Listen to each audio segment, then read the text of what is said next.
السلام علیکم ورحمۃ اللہ وبرکاتہ۔ وہ شخص ذلیل ہو جو اپنے ماں باپ کی خدمت کر کے جنت میں داخل نہ ہوا۔ حدیث پاک میں ہے، رسول اللہ صلی اللہ علیہ وسلم نے ارشاد فرمایا، وہ ذلیل ہو، وہ ذلیل ہو، وہ ذلیل ہو۔ صحابہ کرام نے عرض کیا، کون؟ یا رسول اللہ صلی اللہ علیہ وسلم۔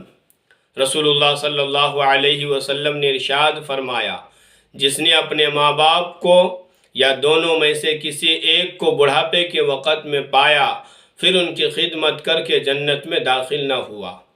ماں باپ کی خدمت اور ان کے ساتھ حسن سلوک کرنا جنت میں داخل ہونے کا بہترین ذریعہ ہے۔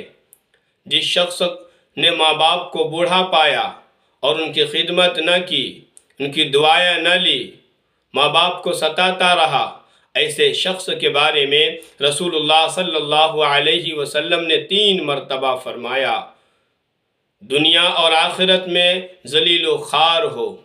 میرے بھائیوں، جس کے ماں باپ زندہ ہے، ان کی زندگی کی قدر کر لے اور ان کو راضی رکھ کر جنت کما لے۔ عمل کی توفیق عطا فرمائے۔